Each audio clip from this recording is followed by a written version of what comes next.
Bonjour à tous, même sur chaîne YouTube Mécanique Sportive, c'est Nicolas. Aujourd'hui, je suis en Espagne pour vous présenter le nouveau Renault Symbioz et surtout, enfin, l'essayer. Parce que je vous l'ai déjà présenté en studio dans deux versions, la version iconique et la version Esprit Alpine. Aujourd'hui, je vous présente celle-ci. Je n'ai décidé de ne pas prendre la version Esprit Alpine pour avoir une version un petit peu plus proche de ce que les gens vont acheter. Elle existera donc dans trois finitions, la Techno, la Esprit Alpine et la Iconique. On connaît maintenant les prix, l'autre fois on ne les connaissait pas, à partir de 34 900 €. Pour le moment, il n'existe qu'une version e-tech, il y arrivera deux versions essence un petit peu plus tard et MHEV, sûrement les 1.2 que l'on connaît sur le Austral par exemple. Je vais vous redonner les caractéristiques rapidement de cette voiture et surtout le plus important ça va être de l'essayer, mais je vais vous montrer un peu l'intérieur, la mobilité, l'espace à bord et surtout voir les consos et ce que ça donne sur la route. Ce Symbioz, donc qu'est-ce que c'est? C'est la base CMF-B, mais cette fois-ci il fait partie du segment C dû à cette taille à rallonger, parce qu'il est plus grand, il est positionné entre le Captur et le Austral, donc c'est le Renault Symbioz. Qu'est-ce que c'est que le Renault Symbioz? Eh bien c'est le même châssis, la même base que le Renault Captur, sauf que l'arrière change. Clairement, c'est un Renault Captur, on peut le voir à l'avant, à l'intérieur, tout est pareil, sauf au niveau du coffre, et cette fois-ci, on aura beaucoup plus de place. Donc, est-ce que c'est le bon choix à faire? Pour moi, je pense que c'est le meilleur compromis. Si vous avez une petite famille, vous avez besoin d'espace dans le coffre, c'est en gros le Scénic pour moi en version électrique.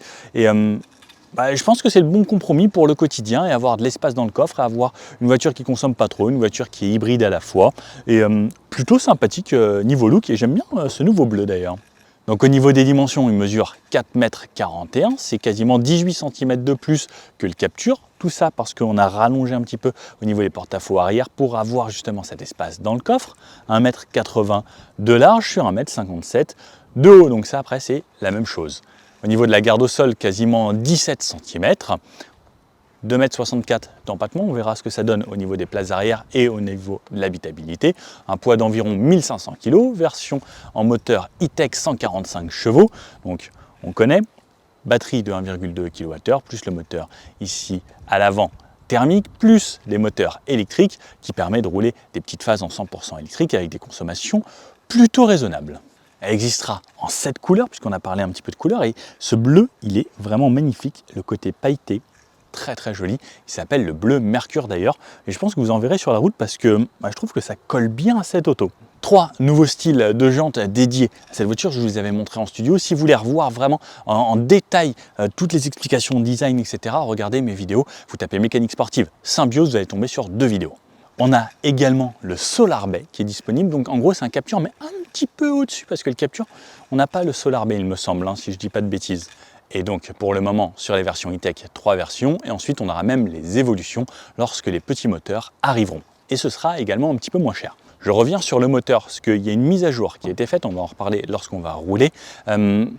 Moins de phases où le moteur va monter un petit peu plus haut pour recharger plus rapidement la batterie, mais voilà, ça va être différent. On retrouvera également un petit bouton e-save pour pouvoir laisser la batterie à plus de 40% tout le temps pour avoir toujours des phases en électrique, ou par exemple si je sais que je vais arriver prochainement chez moi, je vais pouvoir mettre le e-save pour ensuite pouvoir me faire une petite partie sur la fin en électrique. Sur l'avant, on reconnaît le nouveau style Renault, surtout grâce à ces demi-losanges ici, mais qui ont une signe différente des nouvelles voitures.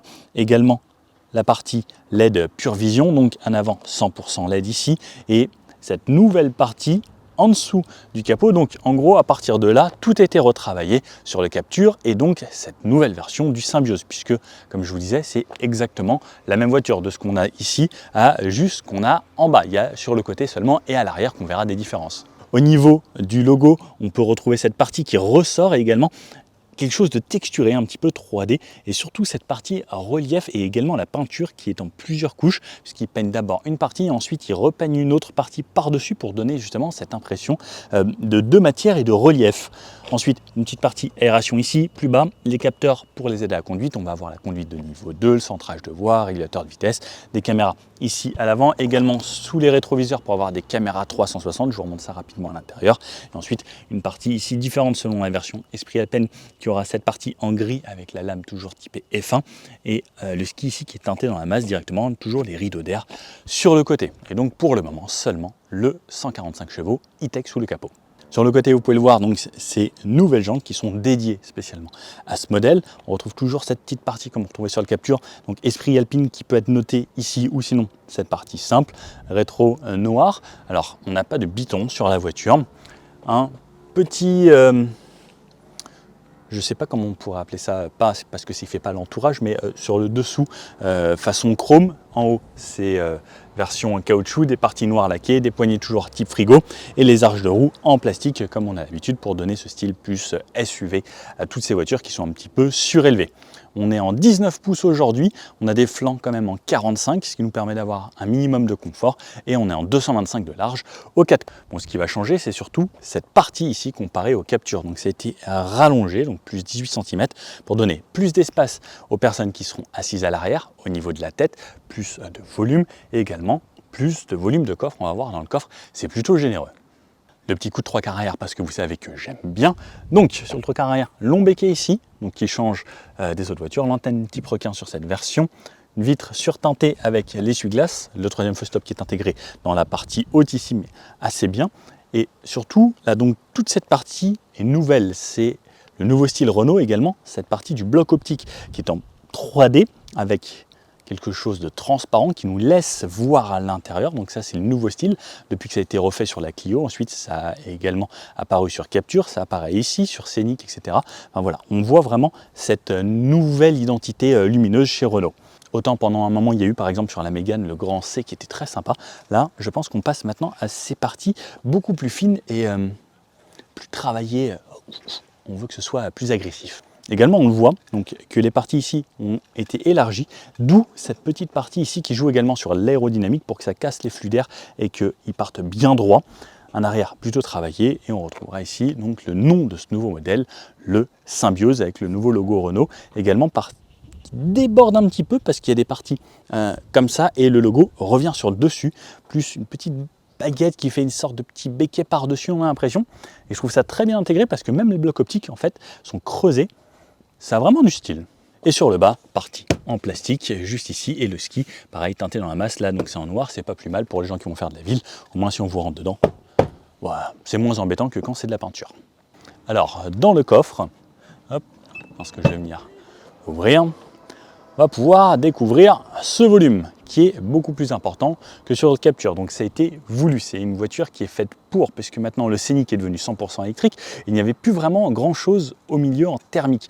Donc là, on arrive à 492 litres de coffre lorsque la banquette est poussée au maximum en arrière et on peut aller jusqu'à 624 litres lorsqu'on avance la banquette. La banquette est donc d'un seul tenant et elle avance de 15 cm, ce qui nous permet justement d'augmenter ce volume, donc en gros 130 litres supplémentaires. Donc ici, on a une plage en dur. Là, par exemple, j'ai mis ce sac-là, quelques affaires encore à l'intérieur. Même si je le laisse là, on a encore un double fond pour avoir une roue de secours en option. Et lorsqu'elle sera là, donc le double fond sera un petit peu moins présent. Et on a quand même un petit bac de rangement avec le kit et l'anneau juste en bas. Donc ça fait un petit bac supplémentaire. Là, le plancher est donc en position haute. On a le plancher sur 2 niveaux. On peut bien sûr l'enlever si on souhaite. Et lorsqu'on est dans cette configuration, donc c'est le coffre avec le plus petit espace, le Nico rentre déjà sans problème juste ici. Donc autant vous dire que normalement c'est plutôt spacieux et même lorsque vous supprimez cette plage arrière, vous gagnez encore une vingtaine de centimètres de haut. Alors au niveau des places arrière, pour vous montrer rapidement. Donc on a une partie avec plastique dur sur l'eau, une sorte de petite mousse tissu ici et une imitation de cuir avec des surpiqûres dorées et blanches. Et ensuite partie basse en plastique également avec des petits rangements, on pourra mettre de petites bouteilles, pas de grandes. La sellerie ici est donc en tissu avec une sorte de petite imitation cuir, mais bien sûr ce n'est pas du cuir, hein, c'est des matières recyclées. On recycle de plus en plus de toute façon dans l'industrie automobile. Hop. Allez, je rentre. Alors ici à l'intérieur, Nicolas 1,80 m. Alors je vais laisser la porte ouverte parce qu'il fait quand même très très chaud aujourd'hui, il fait 30 degrés actuellement et j'ai pas envie de laisser le moteur tourner. J'ai énormément de place pour les jambes, j'ai peut-être peur que ça fasse des contre-jours. Bon, allez, je ferme, je vais avoir un petit peu chaud. J'ai énormément de place pour les jambes. Le siège à l'avant, il est réglé pour moi. On a des sièges électriques aujourd'hui. J'ai de la place sous le plancher, donc je peux glisser mes pieds en dessous. Par contre, je viens de voir un truc, c'est que là, on a un pack où on ne pourra pas mettre ses pieds tout en bas, au niveau du passager. Par contre, là, pour moi, ici, conducteur, sans problème. Les sièges maintiennent plutôt bien en latéral. J'ai de la place pour la tête. Juste quand je tourne la tête ici, alors par contre, je viens tout de suite taper en butée à cet endroit-là. On a des petites LED ici avec des touches qu'il faut enfoncer, des petits interrupteurs. Par contre, on est plutôt bien installé. On a une fenêtre assez grande. La tête est ferme par contre, lui. On est très ferme. La place du milieu, on a la troisième ceinture directement sur la banquette ici. Donc on peut enlever cette partie si l'on souhaite lorsqu'on rabat là. Alors, ah d'accord, c'est bizarre. Parce qu'en fait, on a directement là, et en fait, ils l'ont mis comme si c'était les ceintures qui étaient au plafond. Mais pourquoi pas, ça peut être pratique. Ok, d'accord. Pas d'accoudoir central. Une banquette qui coulisse sur 15 cm, comme je vous disais. Donc ça, comme je dis toujours, la tirette est ici en plein milieu. Si j'avance un peu trop fort, attention à la main, parce que vous pouvez vous éclater le poignet juste ici. Je le redis, Renault, mettre une petite tirette sur les côtés, juste ici, parce qu'en fait, elle serait là. Bien, ça m'éviterait de m'éclater la main. Donc mettre deux petits trucs sur le côté, ce serait bien. Parce que je sais qu'ils me regardent chez Renault, je le redis. Parce qu'à chaque fois, je me cogne la main ici. Donc, soit il faut le faire vraiment très doucement et arriver en butée. Et non, même là, je me fais mal au doigt. Il faut le dire quand c'est bien, mais il faut le dire quand c'est pas bien aussi. Bon, bref, ça coulisse. Donc ça nous donne à peu près 130 litres de chargement en plus dans le coffre lorsqu'on avance. Petit tunnel central, j'enjambe ici. Hop, hop. Alors, ici, c'est plutôt ferme, c'est un petit peu bombé comme ça, donc la place du milieu, vous n'aurez absolument pas de maintien au niveau du popotin, donc ça fait que dans les virages, vous allez un peu glisser comme ça. Après, c'est pas inconfortable, on sent que la mousse est quand même assez épaisse, et le dossier, c'est pareil, un petit peu bombé, et pas de maintien, alors que sur les côtés, on est très bien maintenu. Donc, vous pourrez vous caler sur les personnes sur les côtés. Par contre, il me reste encore beaucoup de place aux genoux, il me reste de la place à la tête, mais comme cette partie est avancée, lorsque je lève ma tête, eh bien, je viens toucher ici au niveau du plafond. Après, c'est plutôt spacieux. Et lorsqu'on est là, surtout, on a le Solar Bay ici, qui est quelque chose d'assez sympa. Et alors, je sais pas, bougez pas. Hop, je démarre comme ça. Ça là, ça, je trouve ça trop cool. Le fait qu'on puisse diviser le toit en deux, et ça fonctionne super bien, vous allez pouvoir le voir pendant mon essai. L'opacifiant est très cool. On retrouve deux ports USB-C ici pour la recharge, de la climatisation avec le réglage du débit d'air et une prise allume-cigare. De petits filets et allons voir à l'avant. Allez, je vous emmène faire le tour de l'auto parce que c'est toujours sympa comme ça. Les couleurs sont vraiment très belles au soleil. Il ressort super bien et la couleur, franchement, je trouve ça magnifique. Regardez, enfin, je vais essayer de m'en approcher. Là, vous voyez les paillettes. Il y a un sacré nombre de paillettes au mètre carré et c'est très joli. Ça rend hyper bien. Les reflets, top comme couleur. Là, donc on peut voir le profil, cet arrière qui paraît un ultra travaillé, qui nous offre ce grand coffre. Donc on peut voir pareil que l'arrière, il y a des formes, etc. Alors il y a peut-être une forme qui est un petit peu bizarre, c'est celle-ci ici qui fait très droit. N'hésitez pas à me dire ce que vous en pensez de cette forme là, juste ici. Là. Les arches de roue, tout ça. Et là, vu comme ça, un beau petit look. Hein. Moi, j'aime bien le fait que ce soit SUV plutôt que coupé. Je suis pas très fan des coupés. Et pareil, c'est parti là, ultra travaillé. On peut le voir là sur l'arrière. Et donc là, on peut le voir, hein, c'est un petit peu différent. C'est en biseau ici. Hop, et ils ont creusé là, ils ont mis un petit coup. L'intérieur.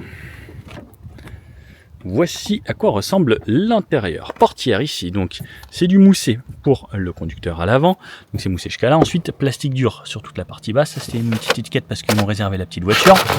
Hop, bac de porte à cet endroit-là.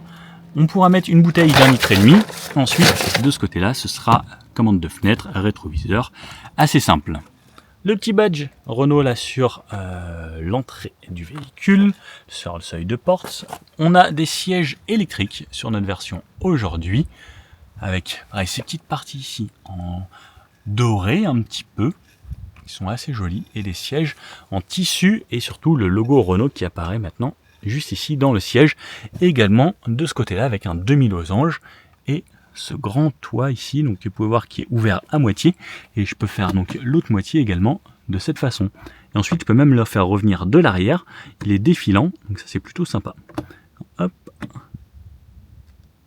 voilà, hop, et jusqu'au bout, si je veux, impeccable. Alors bougez pas, je vais vous tourner la voiture pour pas qu'on ait le soleil. Bon alors, voici à quoi ressemble l'intérieur en étant un petit peu à l'ombre. Ce que j'aime bien tout de suite, c'est les coins bombés des rétroviseurs. Donc on peut le voir juste ici, de chaque côté. Là, on a Turbo qui est en train de faire son reportage et on a Simon Potegalini qui est juste là-bas. Parce que là, pour rien vous cacher, j'aime bien vous montrer un petit peu les backstage. Ils sont en train de filmer les intérieurs également, comme je vous le fais, mais eux ils font des petits plans, le logo comme ça, genre un petit plan d'intégration, tout ça. Moi, je préfère vous le montrer en direct et surtout avec toutes les infos. Donc, le volant, donc ça, on connaît. Nouveau logo Renault ici, maintenant qu'il n'est plus si nouveau que ça. Les aides à la conduite sur le côté gauche. Et ensuite, de quoi faire défiler dans les menus, décrocher au téléphone, commande vocale et le multisense ici qui va nous changer les modes. Donc, on a le mode éco, sport, perso, confort. Et donc là, par exemple, on a les couleurs qui changent selon le mode dans lequel on est. En éco, ça devient vert. Et en sport, vous en doutez, comme d'habitude, ça devient rouge comme la plupart des marques. Également, ça change le thème qu'on a de ce côté-là sur cet écran. Et pareil, donc, cet écran devient un petit peu rouge, vert ou bleu. Ensuite, derrière, on retrouve toujours les commandes pour le volume chez Renault, changer de mode et les sources, passer du Bluetooth à la radio, DAB, etc. Les commandes pour les essuie-glaces et de ce côté-là, les clignotants avec les feux également, avec un mode bien sûr feu auto. Alors pas de plein phare automatique, donc il faudra toujours de cette façon et pas de feu matriciel également sur cette voiture. Sur le côté gauche, la meilleure touche que Renault ait inventée ici, c'est pour désactiver les bip-bip, etc. La limitation de vitesse, tout ça, on peut désactiver en 2 clics ici. Parce que la loi dit qu'on doit faire 2 clics minimum, ils se sont dit 1, 2. Voilà, des génies chez Renault. Le e-save, donc ça c'est le mode pour pouvoir préserver toujours au moins 40% de batterie en stock. Donc là, on a un petit affichage de batterie, donc pour qu'on ait toujours au moins 40%. Là, au niveau de la jauge d'essence, il reste 760 km, ça m'indiquait 910 tout à l'heure quand je suis parti.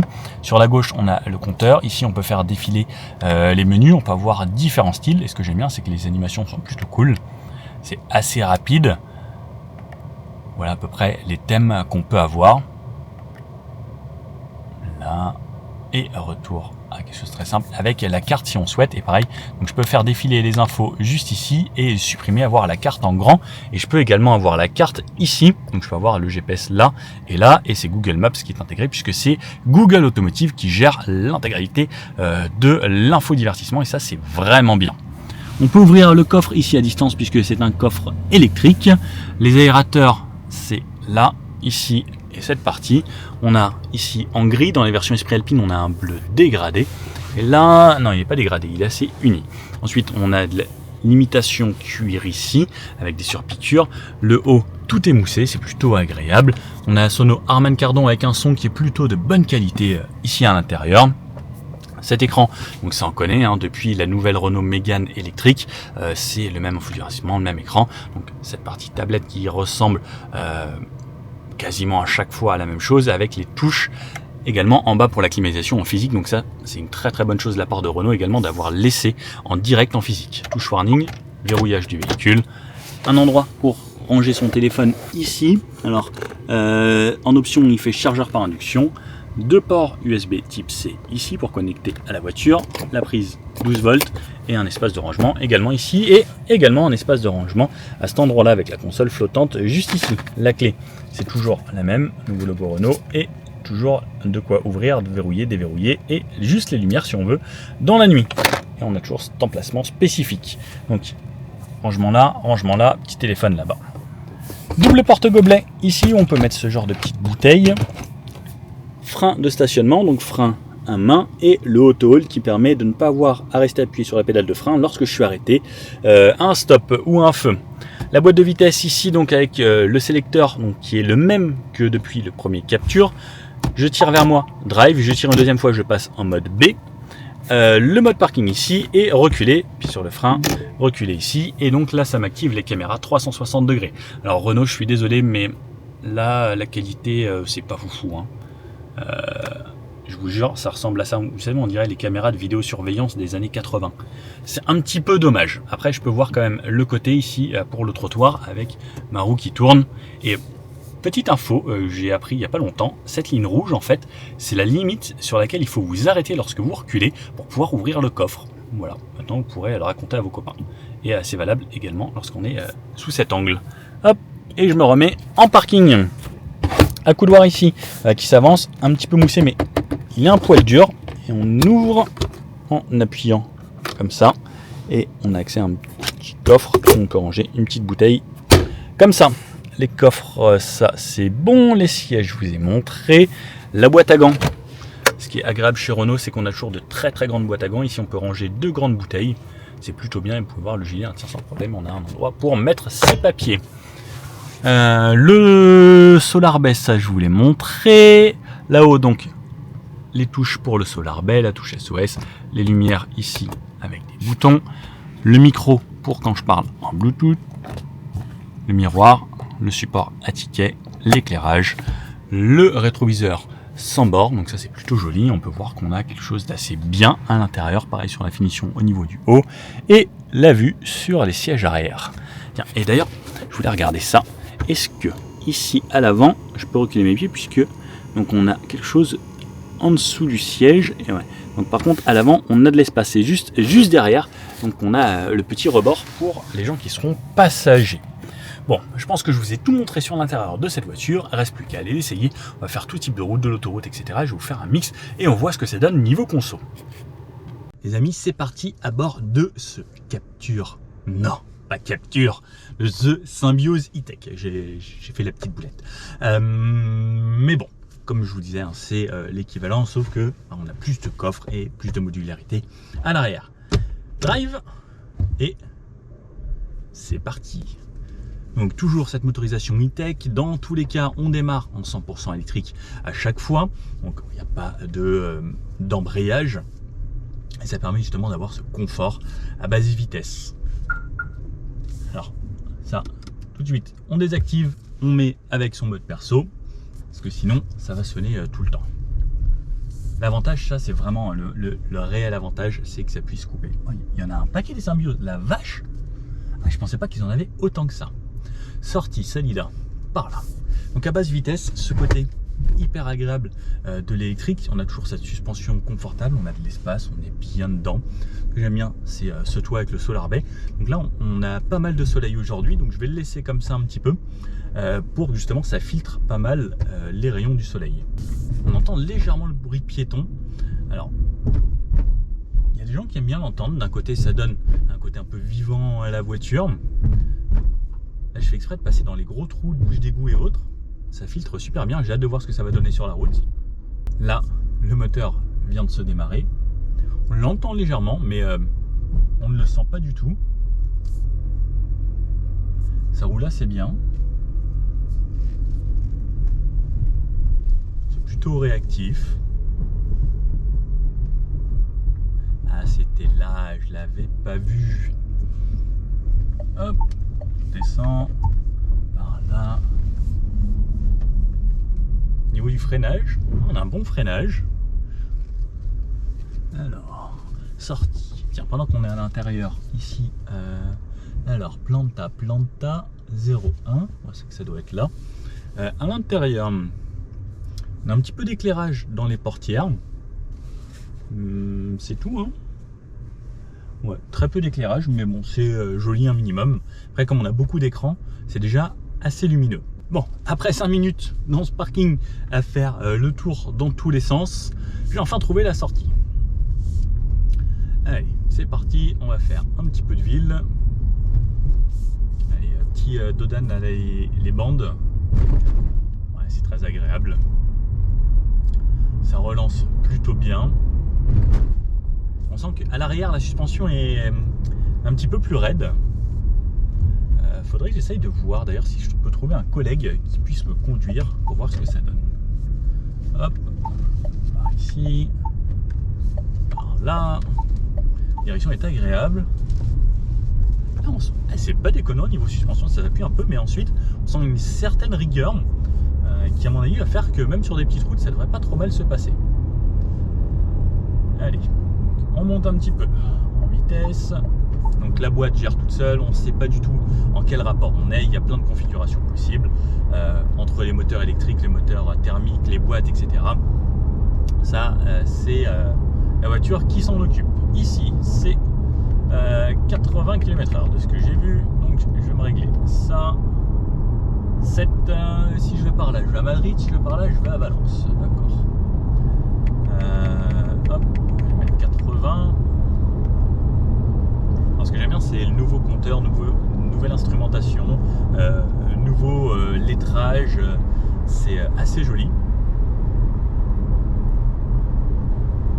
À 80, c'est plutôt confort. Bon, je ne peux pas vous donner les tours minutes, puisque maintenant, toutes ces nouvelles voitures, elles ne donnent plus le nombre de tours minutes, elles ne donnent plus le rapport engagé. C'est juste vous roulez et vous n'avez pas à vous soucier du reste. Chaque fois que je suis en décélération comme ça ralentit sur l'électrique, donc ça recharge les batteries. Là, il y a l'air d'y avoir un gros rond-point sans trop de monde. Venez, j'essaye mon petit test rond-point ici. Alors, ce qui est bien, c'est qu'il est assez grand. On va faire quelques tours. Alors, dans les sièges, je ne suis pas dans l'Esprit Alpine aujourd'hui. L'Esprit Alpine me donnera peut-être un petit peu plus de maintien. Celui-là est assez confortable. Donc, à bon rythme, ouais, ça tient pas mal. Alors, juste, je suis un petit peu emmené sur le haut du dos qui me dit attention, tu vas sortir. Et allez, si je mets plus de rythme, léger sous-virage, mais avant que ça sous-vire, il faut quand même y aller. Par contre, dès qu'on pose à peine le pied sur la pédale de frein, l'arrière enroule. Donc ça en fait une voiture assez plaisante. Et sur le changement d'angle, elle s'appuie un peu, mais pas tant que ça. Elle reste à la fois confort et en même temps, ouais, ça a l'air d'être un petit peu dynamique tout de même. Mais faut pas se dire que c'est une voiture sportive. Même les esprits alpines ne sont pas tarés avec une suspension sportive. Elles gardent le même, c'est juste un look esprit alpine. Même si vous avez bien suivi, peut-être qu'il va se passer des choses parce que par exemple le Rafale Atelier Alpine fera du 300 chevaux avec une suspension revue. Et peut-être qu'Atelier Alpine arrivera sur d'autres modèles, j'aimerais beaucoup. Par exemple une Mégane E-Tech Atelier Alpine, parce qu'on avait des Mégane RS à l'époque qui avaient le petit côté sportif. Et il y aura, Alpine va sortir normalement, hein, et c'est plus trop un secret, une sorte de Mégane en Alpine comme la R5 qui est la A290. Et ça pourrait être sympa d'avoir des ateliers alpines un petit peu plus souvent chez Renault. Enfin, je ne sais pas, ils m'ont rien dit. Allez, je me fais un petit bout 90 parce que chez nous on fait du 90. J'ai toutes mes aides à la conduite sur les véhicules les plus optionnés. Ça, si vous pouvez vous permettre, je vous conseille de les prendre, comme dans toutes les voitures. Je trouve que ça reste un vrai plus. On est pas mal, l'insonorisation est franchement correcte. Quand les voitures passent autour, on les entend pas. On a légèrement des bruits du vent, mais ça reste relativement convenable. Bruit de roulement léger. On les entend surtout en fait qui viennent un petit peu de l'arrière. Ça, c'est dû aussi au fait d'avoir un toit vitré. Alors, parce qu'on a un petit peu de bruit qui vient sur le toit, légèrement. Ce sera un petit peu mieux insonorisé si vous n'avez pas justement ce toit. Mais après, ce côté très très cool du Solar Bay, bah, c'est vrai que c'est quand même sympa ça à chaque fois, hein, cet effet. Ah, même si je me mets au soleil, ça filtre pas trop mal parce qu'il y a quand même un traitement UV et infrarouge qui est fait. Et à chaque fois que vous allez couper la voiture, fermer, le toit va se réopacifier. Là, ça ralentissait par exemple un petit peu de vent. Vous avez vu, je me suis occupé de rien, je laisse la voiture faire, elle s'adapte. Et ça, également, je trouve que c'est un vrai plus pour les gens qui ne sont pas forcément concentrés tout le temps. En tout cas, à cette vitesse, ça va. On va aller se mettre à 100 km/h parce que ici, c'est 100 km/h. Elle réaccélère convenablement. Elle nous emmène bien. Ah mince, j'avais mis 110. 100 parce qu'il y a quelques radars ici aussi. À 100 km/h. Bon, pas forcément de différence. J'ai hâte d'avoir un petit bout d'autoroute où ce sera 120 pour vous donner une vraie idée. C'est plutôt plaisant. Et hâte de voir aussi ce que ça va donner niveau conso. Surtout que là on aura pas mal roulé. Il y a un camion, il est en train d'envoyer de l'eau de partout. Je sais pas ce qu'il transporte. En tout cas ça fuit. Allez, j'ai un tout petit bout à 120 ici. Je réaccélère. Pied dedans. J'étais à 80, je suis à 120. Franchement, ça réaccélère pas mal. Bon, je dois ressortir là tout de suite. j'espère retrouver d'autres bouts. Mais niveau puissance, alors là je suis seul dans la voiture, c'est largement suffisant. À haute vitesse, on n'entend pas trop le moteur. Ils ont corrigé un petit peu le côté où il montait assez haut en régime. Alors c'est bien là, que je fasse pas de bêtises, pas tourner là. Ah non, les copains, j'ai raté. Il fallait tourner là. Flûte. Ah, je crois que je peux refaire un petit demi-tour un peu plus loin. Parce qu'à un moment, pour recharger ces moteurs e-tech, justement, il y avait des montées en régime un petit peu spécifiques. Et ça optimisait sur une certaine plage de régime moteur pour recharger le plus rapidement possible. Ils ont amélioré ça un petit peu pour que ça fasse justement moins de bruit. Et on l'entend un petit peu, c'est assez rapide le changement de quand j'accélère, il va monter assez vite et il va ensuite re-ralentir assez rapidement. Bon là je vois qu'il y a un petit peu de bouchon, donc ce que je refais tout de suite également, c'est surtout me remettre mon régulateur. Hop. Et je me laisse conduire. Dans les ralentissements, bouchons, etc. Ça reste le vrai plus. Le gros avantage, c'est que maintenant qu'on est dans les bouchons, eh bien, on roule en électrique. Parce qu'on a rechargé, on a eu un gros freinage de décélération, donc ça recharge la batterie. Et là, pour toutes les phases comme ça, c'est bien d'être en élec. Parce que pour moi, consommer lorsqu'on est à l'arrêt ou vraiment dans les bouchons, c'est là où ça consomme vraiment pas mal. L'hybride, c'est quand même la meilleure technologie, je trouve. Sans avoir besoin de recharger, c'est plutôt bien. Alors, on arrive maintenant sur de l'autoroute. Et accélérer. Hop, petit radar ici. Et c'est 120. Donc, je vais mettre mon régulateur à 120 ici. J'ai mis 130 comme chez nous. Alors, à 120, je vais faire un petit bout. Dès que ça se dégage un petit peu, je vais essayer de vous faire un bout de 130. Parce que là, je suis parti pour 14 km. En tout cas, tout droit d'autoroute à 120 km/h.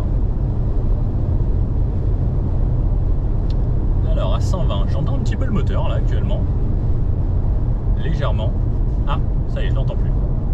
Là, je suis repassé en élec. Hop, je réaccélère pour doubler et mettre le plus à 120. Je vais mettre le régulateur à 130, ça va jouer un petit peu avec ce devant. Donc on peut être en phase électrique également sur l'autoroute dès que ça décélère ou qu'il y a un petit faux plat ou que quelqu'un s'insère comme ça devant vous. Là par exemple, hop, ça ralentit et je repasse en électrique. Bon, là il se fait une sorte de roue libre et s'il y a besoin, juste petit à petit, un petit peu. Et là par exemple, mon vue se repousse, elle va réaccélérer, moi je touche à rien et elle réaccélère pour aller se remettre à la vitesse donnée. Donc on entend un petit peu le moteur, mais franchement c'est pas bien gênant. Là je suis à 130 km/h. On a du bruit du vent, surtout au niveau des rétroviseurs.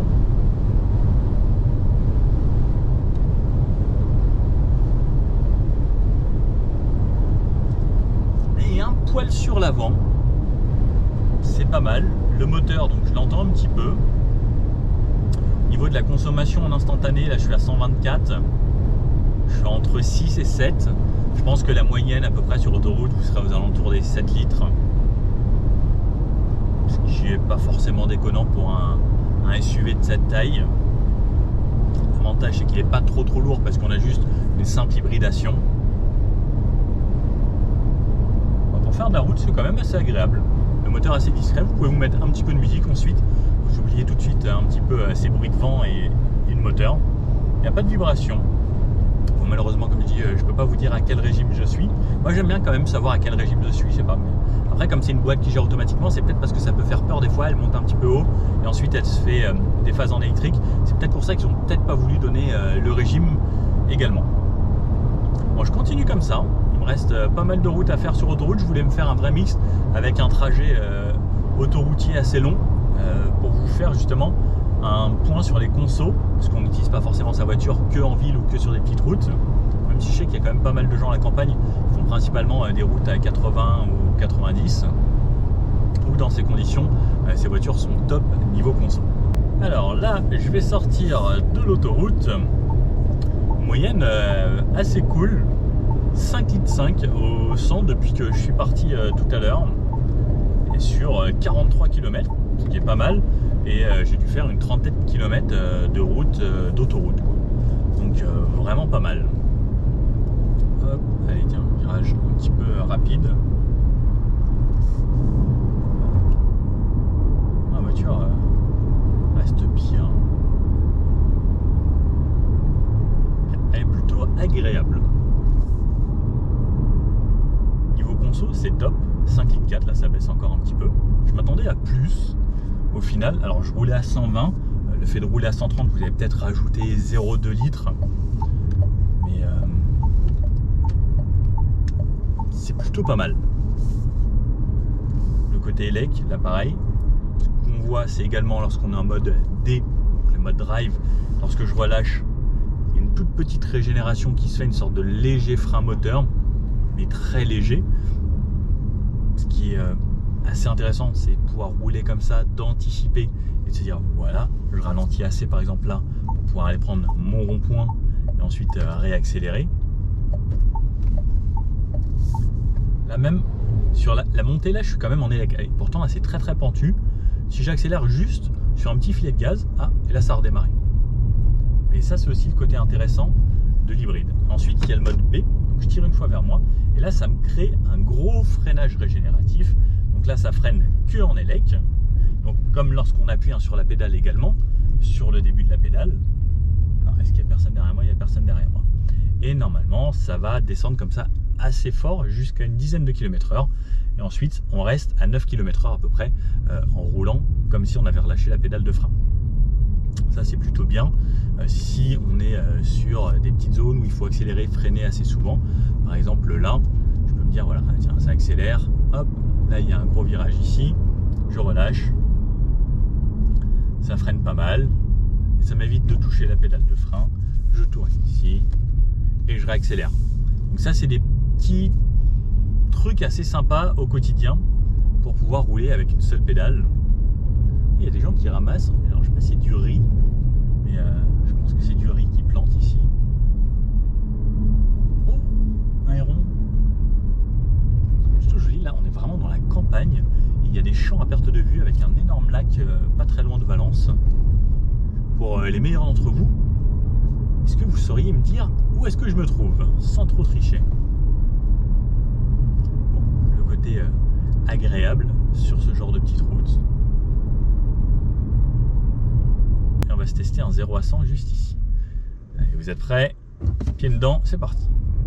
Ça accélère un peu au départ, on prend le coup électrique, 50, 60, 70, 80, 90 et 100. Attention, hop, ça va sauter là. Ouh là là. Mais ça reste correct. Cette puissance est largement suffisante au quotidien. Ah, il y a quelqu'un qui est sorti des champs, qui a ramené des trucs. La petite maison ici, c'est mignon, en plein milieu de nulle part. Et là, hop. C'est bien, on a une bonne direction, elle est agréable. On peut également toujours changer de mode ici, grâce au multisense, comme d'habitude, vous connaissez comme je vous l'ai montré. Passer en éco, sport, confort ou perso. Le mode sport, lui qui donne tout de suite plus de réactivité, il donne toute la puissance, le moteur thermique reste démarré le maximum de temps possible et c'est vrai qu'on sent quand même un petit peu plus de puissance sortir assez rapidement et les couleurs qui changent. Et après il y a le mode éco, si vous voulez faire un petit peu moins de conso, on va essayer d'arriver dans un petit village tout mignon où c'est assez étroit. Et le fait que ce soit pas un énorme SUV, c'est plutôt pas mal. Et le fait qu'on puisse rouler également en électrique, on passe plus discret un petit peu partout. Et ce côté agréable, c'est quand même plaisant pour la ville ça aussi. Et j'imagine les gens qui habitent dans ce genre de petite maison, ça fait du bien qu'il n'y ait pas forcément de bruit de moteur thermique et autres. Alors ça c'est le côté agréable de toutes les voitures électriques, c'est que ça rend les villes plus silencieuses. Également ça pollue un petit peu moins. Le monsieur n'avait jamais vu de Symbiose. Bah oui, parce qu'il n'est pas encore sorti à l'heure à laquelle je l'essaye. Pour rien vous cacher, on est le 1er juillet. Et les voitures arrivent dans les concessions début septembre. Donc, personne ne l'a vu encore en vrai sur la route. Et nous, on a de la chance d'être là pour pouvoir l'essayer, pour que je puisse vous en parler. Et allez, ces petits villages, c'est très très mignon. Ça sent les vacances. Ah, un i3008. Oh la vache. Première fois que j'en vois un sur la route en dehors d'un essai. Alors depuis tout à l'heure je me balade sur les bords de mer Donc là, je suis arrivé à Eldozel, au sud de Valence. Ah, il y a drone radar par drone, plus drone. On va se mettre à 30, comme c'est dit. J'ai fait pas mal de villes, c'était des routes à 60, j'ai longé un peu le littoral. Moyenne qui a baissé à 5 litres. Et très agréable toujours en ville. Et il me reste encore une trentaine de kilomètres à réaliser. J'en suis à 82 km pour le moment. Et c'est franchement très agréable. Il fait beau en plus. Il fait un petit peu chaud et franchement je suis assez bluffé de la manière dont l'opacifiant ici fait super bien son boulot pour faire en sorte de cacher le soleil. Parce que dès que je mets ma main là ici, au niveau du pare-brise, elle chauffe très rapidement, autant que là je reste ici, et bien c'est fermé et c'est très efficace. Bon, je continue et je vous fais un débrief tout à la fin. Je vais essayer peut-être de refaire un petit bout d'autoroute pour refaire un petit mix et on voit. Bon, alors me voici arrivé à l'endroit final, en fait qui pour vous était également l'endroit du début, puisque souvent c'est comme ça, la magie du cinéma. Niveau consommation, 5 litres, ce qui est plutôt pas mal en ayant fait de l'autoroute, en ayant respecté bien sûr les limitations tout le long. Donc c'est 120 ici, donc c'est un petit peu moins. On pourra rajouter, on va dire, 0,2 litres à ça, donc 5 litres 5 sur un mix. Si on fait que l'autoroute, entre 6 et 7 litres à mon avis, à 130 km/h en France, avec un petit peu de chargement. Je pense que ce sera le bon compromis. Mais en e-tech, pour tous les jours, c'est plutôt pas mal. On parle conso également. Là, je viens de réaliser une moyenne à 4 litres 2 sur 62 km en retournant à l'aéroport pour redéposer cette voiture. Donc, si on ne fait pas d'autoroute, les consommations sont quand même très bonnes. Et j'ai fait de l'autoroute avec des bouts à 90, 110, quand même pas mal. Et j'ai vu que sur les petites routes, j'étais en dessous des 4 litres. Donc, le e-tech fonctionne vraiment bien. Bon alors, ce nouveau Renault Symbioz, qu'est-ce qu'on en pensait bien? C'est pour moi le petit SUV qui manquait en version hybride, parce que on se dirige quand même vraiment vers... C'est un petit peu chaud ça.